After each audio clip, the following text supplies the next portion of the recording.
وسلموا علی رسولہ الکریم اما بعد۔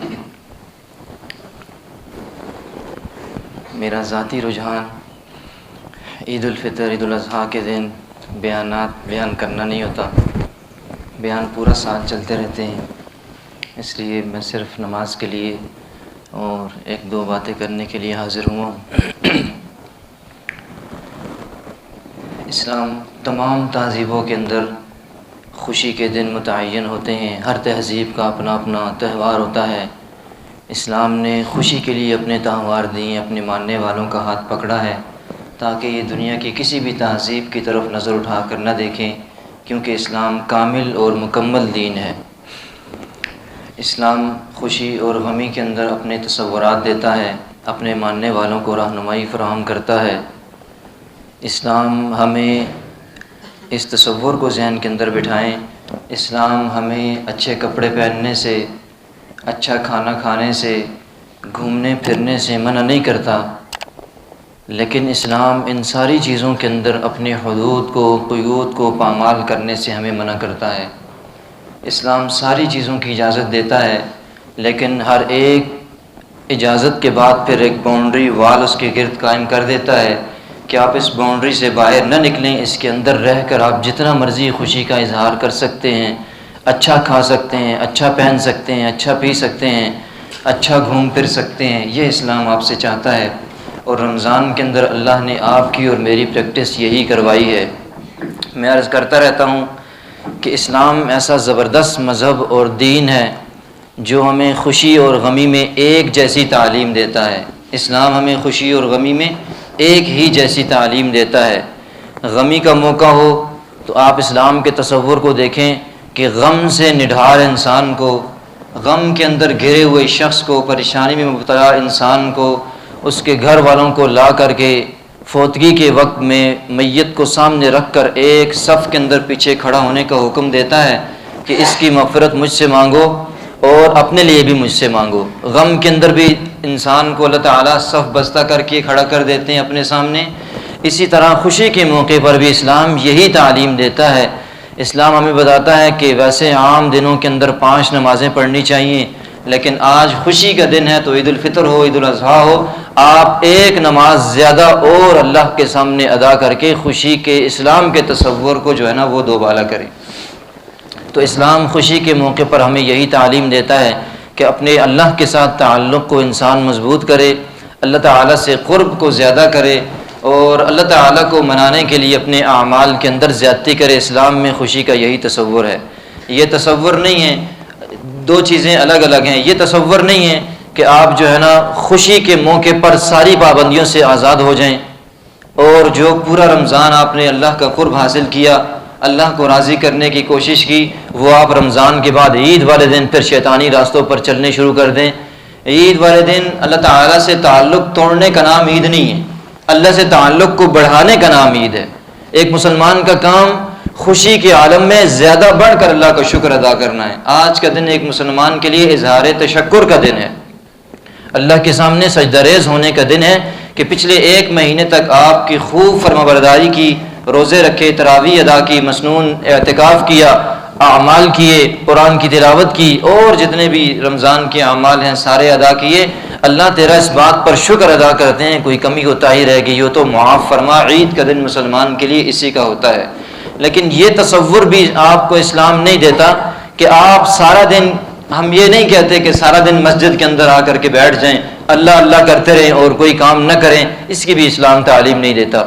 ایک کام کا حکم دیا کہ ایک نماز زیادہ عید کی آپ کے اوپر واجب کر دی، اس کے ساتھ خطبہ، بس یہ تصور پورا ہو گیا آپ کا مسجد میں بیٹھنے کا، آنے کا، اللہ کے سامنے جھکنے کا۔ اب جائیں، اچھا کھانا کھائیں، گھروں کے اندر اپنے میل جول تعلقات والوں سے، رشتہ داروں سے ملاقاتیں کریں۔ کسی کے ساتھ کوئی معاملہ پہلے سے خراب ہو چکا ہے تو اس معاملے کو درست کرنے کی کوشش کریں۔ عید کے دن کوئی گھومنے پھرنے کی بھی اجازت ہے، پابندی نہیں ہے، نوجوان بیٹھے ہیں، خوب گھومنے کی اجازت ہے، لیکن اسلام کی حدود شریعت کے دائرے کے اندر رہتے ہوئے۔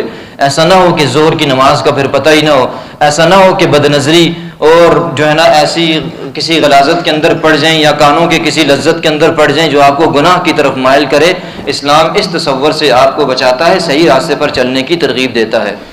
اسی طرح ایک خاص چونکہ موقع ہے عید کا، تو خصوصی طور پر یہ بھی ذہن نشین رکھیں کہ جن کے والدین زندہ ہیں خاص طور پر سارے تعلقات کو بحال کرنے کی کوشش کریں، لیکن جن کے والدین زندہ ہیں، حیات ہے، اللہ نے انہیں زندگیوں سے نوازا ہوا ہے، وہ خصوصی طور پر اپنے والدین سے اپنے تعلقات کو بحال کریں جن کے تعلقات صحیح نہیں ہیں، اور جن کے ٹھیک ہیں اللہ کا شکر ادا کریں۔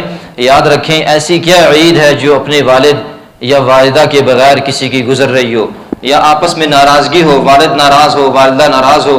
حدیث پاک کے اندر آتا ہے، صحیح ترمذی کی روایت ہے، فرمایا کہ رضا الرب فی رضا الوالد، اللہ کی رضا حاصل کرنا چاہتے ہو تو یہ والد کی رضا کے اندر ہے، وسخط الرب فی سخط الوالد، اور رب کی ناراضگی یہ والد کی ناراضگی کے اندر ہے۔ سخت حکم ہے، عام حکم نہیں ہے کہ والد اگر ناراض ہے، والدہ ناراض ہے، جس کے پاؤں تلے اللہ نے جنت کو رکھ دیا ہے، تو آپ کی عید کوئی عید نہیں ہے۔ آپ سے رب ناراض ہے تو ایسی عید کا کوئی فائدہ نہیں ہے۔ اور عید کے موقع پر دوسروں کی غمخواری کرنا، میل جول اور تعلقات رکھنا، جو وفات پا چکے ہوں ان کے گھر والوں سے ملاقات کرنا، یہ سب چیزیں درست ہیں۔ اللہ تعالی ہمیں ایک دوسرے کا خیال رکھنے کی توفیق نصیب فرمائے۔ اور ایک بات یہ بھی ذہن نشین رکھیں، ہمارے ہاں ایک تصور یہ بھی ہے کہ ہمارے ہاں ہر چیز کو بدعت اور ہر چیز کو گمراہی، ہر چیز کو رسم اور رواج کے اندر ڈال کر کے ناجائز کہنے کی ایک روش ہے ہمارے ہاں عام۔ اس مسئلے کو سمجھ لیں، ذہن میں بٹھائیں تاکہ ہم سمجھیں کہ بدعت کیا ہوتی ہے، سنت کیا ہوتی ہے۔ ایک اصول ذہن اب ذکر کر دیتا ہوں تاکہ آئندہ ہمارے لیے اس مسئلے کو سمجھنا آسان ہو جائے۔ عید کی نماز کے بعد یا عید والے دن جو ہمارے ہاں معانقہ کیا جاتا ہے، مصافحہ کیا جاتا ہے، ایک دوسرے کو عید کی مبارکباد دی جاتی ہے، اس میں بہت سارے لوگ غلو کا شکار ہیں، زیادتی کرنے کا شکار ہیں، اور اس کو بدعت کے زمرے میں لے کر کے آتے ہیں۔ یہ ناجائز بات ہے، درست بات نہیں ہے، ذہن کے اندر بٹھائیں اس بات کو۔ اسلام کے اندر دو چیزیں ہیں، اس اصول کو سمجھ گئے تو بہت ساری چیزیں سمجھ جائیں گے۔ ایک ہے ثبوت اور ایک ہے جواز، یہ دو الگ الگ چیزیں ہیں۔ ہمارے ہاں پوچھا جاتا ہے اس کا ثبوت کیا ہے، تو دو الگ الگ چیزوں کو اکٹھا کرنا یہ اسلام کی تعلیمات کے ساتھ کھلواڑ ہے۔ اپنے شوق اور ذوق کو پورا کرنے کے لیے کسی چیز کو بدعت کہہ دینا یہ غلط عمل ہے۔ ایک ثبوت الگ چیز ہوتی ہے، جواز الگ چیز ہوتا ہے۔ ثبوت کیا ہے کہ آپ کوئی عمل کر رہے ہوں تو آپ ان سے پوچھیں جی آپ کے پاس اس کا ثبوت کیا ہے، وہ آپ کو بتائے کہ جی قرآن اور سنت میں اس کی یہ دلیل ہے، آثار سے اس کی یہ دلیل ہے، ہمارے پاس یہ ثبوت موجود ہے، حدیث میں آیا ہے، قرآن میں آیا ہے، صحابہ کے عمل سے ثابت ہے، اجماع سے ثابت ہے، تو یہ ثبوت ہے کہ اس کا ثبوت ہمارے پاس قرون خیر کے اندر موجود ہے۔ اور ایک چیز ہوتی ہے جواز۔ جواز کیا ہوتا ہے؟ مثال کے طور پر سارا دن قرآن پڑھنا اسلام نے، قرآن و سنت نے منع نہیں کیا نا کہیں بھی، تو یہ پڑھنا جائز ہے۔ اب آپ کہیں کہ 9 بجے کے وقت میں قرآن پڑھنا کہاں سے ثابت ہے؟ تو قرآن میں کوئی دلیل ہے اس کی؟ حدیث میں کوئی اس کی دلیل ہے؟ کوئی نہیں ہے۔ قرآن ہر وقت پڑھنا جائز ہے۔ ہاں یہ جائز عمل اس وقت غلط بن جاتا ہے جب آپ اس جائز عمل کو ضروری سمجھنا شروع کر دیں۔ ایک ثبوت ہو گیا، وہ تو ہے ہی جائز سب کے نزدیک، ٹھیک ہے، اور ایک ہے جائز عمل۔ جائز عمل کو جب آپ ضروری سمجھنا شروع کر دیں تو پھر وہ بھی ناجائز اور بدعت کے زمرے میں آتا ہے۔ جب تک کوئی اس کو ضروری نہ سمجھے، ادا کر رہا ہے تو بالکل ٹھیک ہے، کوئی 9 بجے قرآن پڑھے، 10 بجے پڑھے، 11 بجے، 12 بجے، 1 بجے، 2 بجے، بالکل جائز ہے۔ اسی طرح عید کی نماز کے بعد مبارکباد دینا، پہلے بھی دینا، کسی وقت دینا، یہ مبارکباد کیا لفظ ہے؟ عید مبارک۔ مبارک کا مطلب ہے کہ برکت ہو، برکت کی دعا ہے اور کچھ نہیں ہے اس کے اندر، تو اس کا ثبوت نہ مانگا جائے۔ صحابہ کرام سے صحیح جامع مسانید کی روایات کے اندر، صحیح روایات کے اندر موجود ہے، جبیر بن نفیر سے بھی روایت ہے، فرمایا کہ صحابہ کرام ملا کرتے تھے ایک دوسرے کو تقبل اللہ منا و منکا، اسی طرح کچھ روایات میں تقبل اللہ منا و منکا صالح الاعمال، اس قسم کے اور الفاظ موجود ہیں۔ تو اس سے اس بات کا پتہ چلتا ہے کہ یہ چیزیں کوئی نافرمانی اور گناہ اور بدعت نہیں ہیں۔ ہاں کوئی گلے نہیں مل رہا تو آپ اسے یہ کہتے ہیں کہ بھائی یہ گلے نہیں ملتا تو یہ درست نہیں ہے، پھر سمجھیں کہ یہ چیز بدعت ہے، کہ ایک چیز شریعت نے آپ کے لیے جائز رکھی ہے، اب آپ اس کو ضروری قرار دے رہے ہیں۔ ضروری قرار دینے کے لیے زبان سے کہنا ضروری نہیں ہے، جو نہ کر رہے ہوں آپ ان پر انگلیاں اٹھاتے ہوں تو پھر وہ چیز درست نہیں ہوتی۔